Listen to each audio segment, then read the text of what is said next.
Esse é um trabalho da disciplina de Mecânica do Solo não saturado, professor Manuel, onde eu vou falar sobre a análise da estabilidade de talude em obras e o efeito dos parâmetros geotécnicos.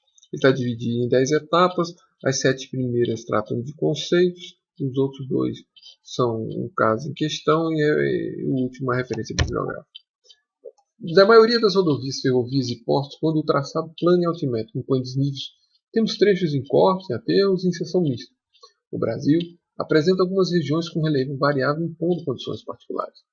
Quando estuda taludes em solos não saturados, deve-se conhecer e estudar parâmetros geotécnicos e as condições de contorno. Buscou com esse trabalho conhecer os resultados dos ensaios, que visualizem conceitos geotécnicos. Nesse contexto, o trabalho visa rever conceitos e parâmetros que contribuem e afetam a estabilidade do talude em solo não saturado, notadamente o caso estudado na tese do mestre Cali, da Escola de Engenharia de São Carlos 2000. Esse talude está localizado na SP-318, quilômetro 261, conforme pode ser visto no mapa. Para se começar a falar em talude, essas fotos visam mostrar as etapas construtivas, como ficou executado e os problemas que estão acontecendo, o que está se aprendendo com eles, para que os projetos possam prever, combater os deslizamentos, a formação de ravinas, bossorocas e falhas nas encostas. Esse é o principal foco dos projetos de estabilidade de talude. Inicialmente vamos procurar entender os solos não saturados. A figura A mostra um solo em seu estado natural. A figura B mostra o solo não saturado, pois apresenta as 3 fases bem distintas, ar, líquido e sólido.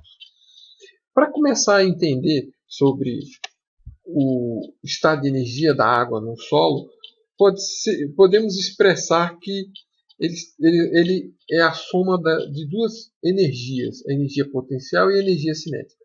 Como a velocidade da água no solo é muito lenta, a energia cinética pode ser desprezada. Por isso, a sucção ela é traçada à medida da unidade relativa do ar, pois o potencial total da água representa o trabalho útil que deve ser realizado em uma quantidade infinitesimal de água pura para conduzi-la reversível e isotermicamente, desde um reservatório sob condições padronizadas do ponto A. O potencial total reflete o estado termodinâmico na água, ou seja, a energia livre que as moléculas da água possuem para realizar trabalho, ou seja, a pressão parcial de umidade relativa e a pressão no vapor de água no solo. O potencial de água no solo ele tem 4 partes. A primeira parte é o potencial de pressão hidrostática ou potencial de pressão, que pode ser pressões positivas, que elevam o potencial hídrico, e negativas, quando reduzem. Potencial osmótico de solutos, aquele que é produzido pela diferença da composição entre a água e o solo. O potencial mátrico, semelhante ao potencial de pressão, exceto que a redução resulta de forças existentes na superfície do sólido, e o potencial gravitacional, que resulta da diferença da energia potencial devida à diferença na altura. Destaque a relação das forças capilares combinadas e de adsorção que surgem devido à interação entre a água e as partículas minerais.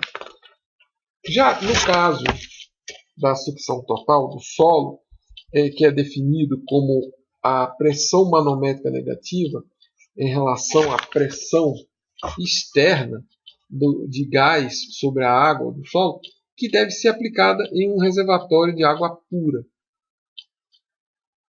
de sorte que se mantenha o equilíbrio através de uma membrana semi-permeável, permitindo assim entre a água do reservatório e a água do solo. Deve-se notar que a sucção total corresponde ao potencial total, quando o potencial gravitacional pode ser desprezado.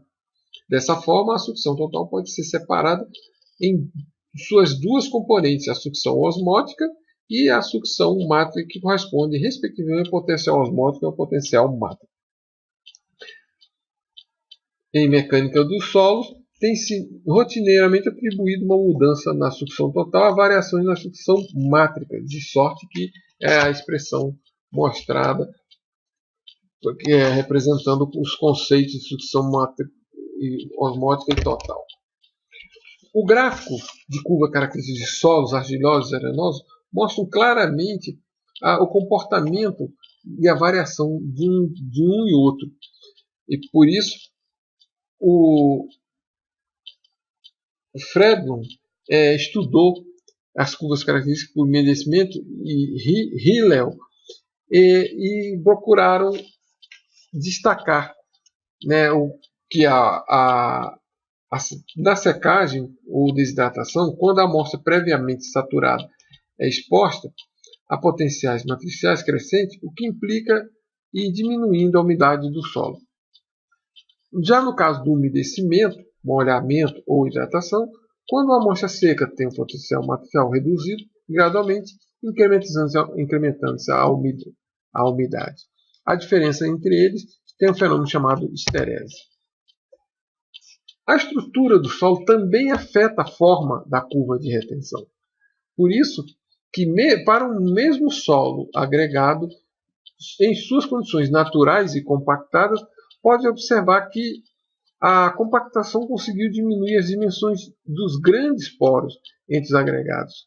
Contudo, os microporos internos aos agregados permanecem inalterados. A figura ao lado mostra curvas características obtidas para diferentes tipos de solo. Continuando, alguns estudos de Fredholm mostram que a descrição das curvas de secagem e umedecimento do estado, elas podem ser perfeitamente identificadas e descritas. As medições elas são feitas através de fórmulas empíricas, que destacamos Brooks e Corey, Fredholm, Xing, Van e Genucci.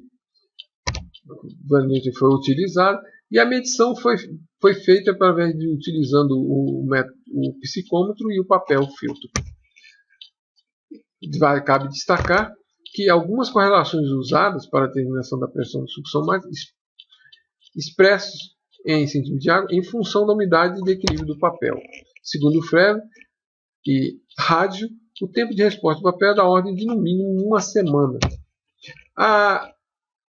As propriedades hidráulicas do solo que determinam o comportamento do fluxo da água em seus vazios são a condutividade hidráulica e a curva de retenção.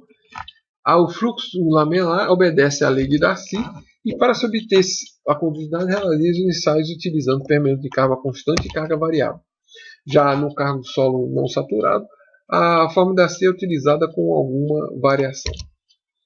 Essas relações empíricas foram estudadas e existem vários estudos. Daí pode-se ver o esquema do permeâmetro de Guelph que foi utilizado, a equação para poder obter-se a vazão e o bulbo saturado e não saturado ao redor do furo de sondagem durante o ensaio de carga constante. Já no caso da resistência e geramento, segue-se a equação, o Mohr-Coulomb, o Terzaghi. E quando para solo saturado e para solo não saturado, utiliza-se a equação de Fredholm e Rádio ou Fredholm e Eton, onde eles utilizaram essa variação. O talude localizado, como foi falado na SQ318, nessa região foram obtidos que a precipitação média em torno de 1.350 mm por ano, a temperatura média de 22 a 26 graus, a umidade relativa varia de 50% a 80%, o período seco observado de abril a setembro apresenta temperaturas entre 13 e 16 graus, e a umidade relativa varia de 20 a 60 graus. A seguir, no item A, pode-se observar uma vista tridimensional e os pontos pode ser onde foram obtidas as amostras deformadas e deformadas, onde foi aplicado o tensiômetro e onde foram realizadas as sondagens. E já no item B, o perfil de escorregamento, mostrando a superfície de ruptura presumível. As fotos mostram os detalhes dos escorregamentos, a posicionamento da fenda, uma vista panorâmica, e a metodologia empregada para realizar os ensaios e análise do caso de estudo cumpriu as seguintes etapas. reconhecimento geotécnico, ensaio de caracterização, curva de retenção de água, medida de sucção máxima, condutividade hidráulica saturada, curva de condutividade hidráulica não saturada, ensaio de compressão triaxial. As características gerais do talude, nesse caso, mostram um perfil provável do solo, onde na sondagem 1 e 2 mostra o SPT, onde o que foram atingidos.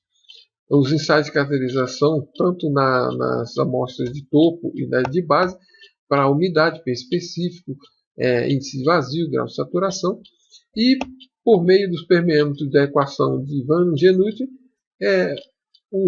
os parâmetros das amostras estão descritos no quadro a seguir.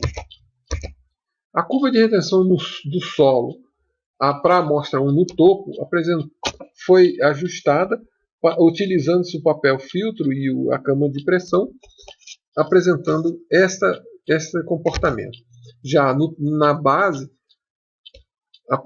houve uma pequena variação na parte inicial, na outra terceira amostra, um comportamento semelhante ao AI1.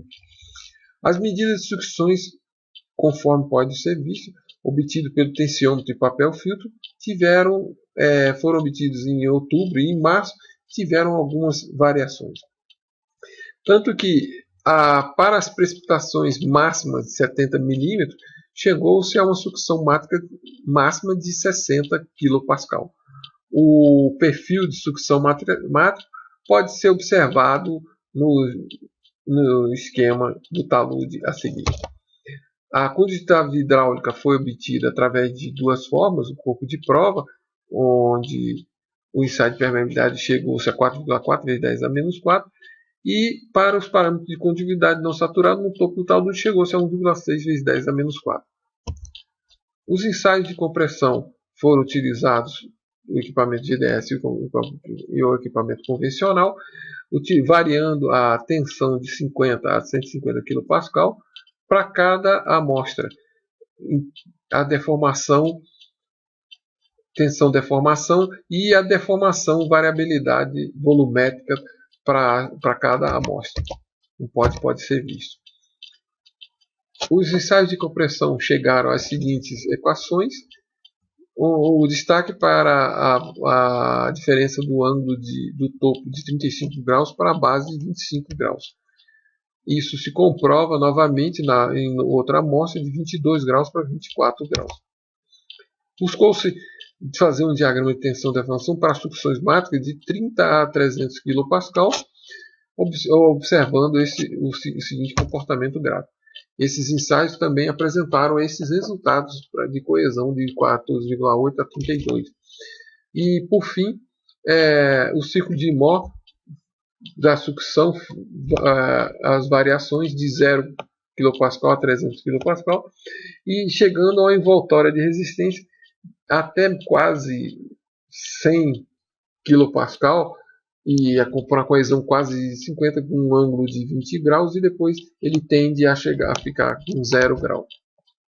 E por fim, a análise de ruptura demonstrou que o fator de segurança, sem considerar a fenda, chegou a 1,126, e considerando a fenda de 1,067, mesmo tendo rompido.